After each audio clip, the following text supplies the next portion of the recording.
Hi all, ಯಾವಾಗೂ ಒಂದೇ ರೀತಿಯಾಗಿರೋ ಗ್ರೇವಿನ ಚಪಾತಿ ಜೊತೆ ತಿಂದು ಬೋರ್ ಆಗಿದ್ರೆ ಈ ಬಾಳೆಕಾಯಿ ಗ್ರೇವಿನ ನೀವು ಟ್ರೈ ಮಾಡಲೇಬೇಕು.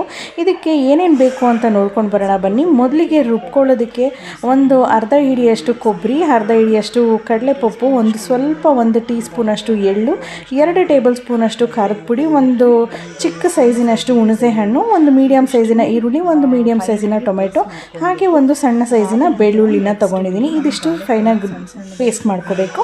ಇದಾದಮೇಲೆ ನೆಕ್ಸ್ಟ್ ನಾವು ಬಾಳೆಕಾಯಿನ ಕಟ್ ಮಾಡಿ ಇಟ್ಕೊಂಡಿದ್ದೀನಿ. ಜೊತೆಗೆ ರಾತ್ರಿನೇ ಈ ಕಾಬೂಲ್ ಕಡಲೆನ ನೆನೆಸಿಟ್ಕೊಂಡಿದ್ದೆ, ಅದನ್ನು ಒಂದು ಬಟ್ಲಿಗೆ ನೀರಲ್ಲಿ ಹಾಕಿ ಇಟ್ಕೊಂಡಿದ್ದೀನಿ.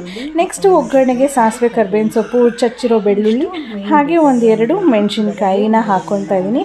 ಈ ಬಾಳೆಕಾಯಿನ ಕಟ್ ಮಾಡಿ ಆದಷ್ಟು ನೀರಲ್ಲಿ ಇಡಿ, ಯಾಕಂದರೆ ಕಪ್ಪಗಾಗೋ ಚಾನ್ಸಸ್ ಇರುತ್ತೆ.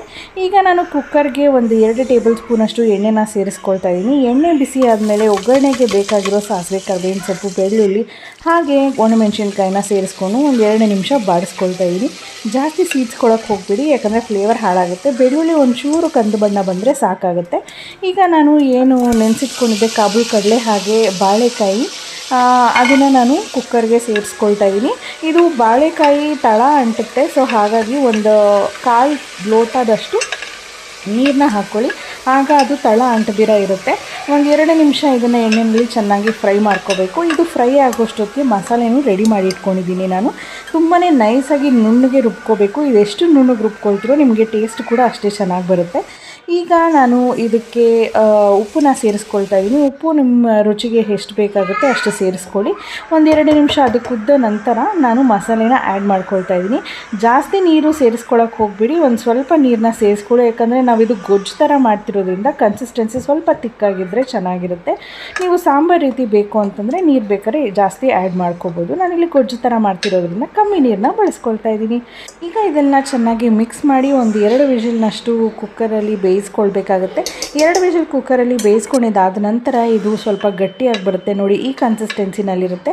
ನನಗೆ ಈ ಕನ್ಸಿಸ್ಟೆನ್ಸಿ ಸಾಕು, ಒಂದು ಸ್ವಲ್ಪ ಸೆಮಿ ಗ್ರೇವಿ ಇರಲಿ ಅನ್ನೋ ರೀತಿಗೆ ನಾನು ಅದನ್ನೇ ಬಿಟ್ಟಿದ್ದೀನಿ. ನಿಮಗೆ ಬೇಕಂದರೆ ಇನ್ನೊಂದು ಸ್ವಲ್ಪ ಗಟ್ಟಿ ಕೂಡ ಮಾಡ್ಕೊಬೋದು ಅಥವಾ ತೆಳುವಾಗಿ ಕೂಡ ಮಾಡ್ಕೊಬೋದು. ಇದನ್ನು ಚಪಾತಿ ಜೊತೆ ತಿಂತಾಯಿದ್ರೆ ಆಹಾ, ಒಳ್ಳೆ ರುಚಿ. ನೀವಂತೂ ಕೂಡ ಮನೆಯಲ್ಲಿ ಟ್ರೈ ಮಾಡೇಬೇಕು. ಇದನ್ನು ಮಾಡಿದ್ರೆ ನೀವೇ ಹೇಳ್ತೀರಾ, ಆಹಾ ಮೇಘ ತುಂಬಾ ಚೆನ್ನಾಗಿತ್ತು ಟೇಸ್ಟ್, ಇನ್ನೊಂದು ಸತಿ ಏನಾದರೂ ಚಪಾತಿ ಮಾಡಿದ್ರೆ ಇದೇ ಗ್ರೇವಿ ಮಾಡ್ಕೊಳ್ತೀರಾ ಅಂತಲೂ ಕೂಡ ಹೇಳ್ತೀರಾ. ತುಂಬಾ ಚೆನ್ನಾಗಿತ್ತು. ನೀವು ಕೂಡ ಇದನ್ನು ಮನೇಲಿ ಟ್ರೈ ಮಾಡಿ, ಹಾಗೆ ಹೇಗೆ ಬಂತು ಅಂತ ನನಗೆ ಕಮೆಂಟ್ ಸೆಕ್ಷನಲ್ಲಿ ತಿಳಿಸೋದನ್ನು ಮರಿಬೇಡಿ. ಮುಂದಿನ ವೀಡಿಯೋದಲ್ಲಿ ಇನ್ನಷ್ಟು ಇಂಟ್ರೆಸ್ಟಿಂಗ್ ಟಾಪಿಕ್ಸ್ ಜೊತೆ, ಇನ್ನಷ್ಟು ಒಳ್ಳೆ ರೆಸಿಪೀಸ್ ಜೊತೆ ನಾನು ಸಿಗ್ತೀನಿ. ಅಲ್ಲಿವರೆಗೂ thank you so much for watching. Take care, bye.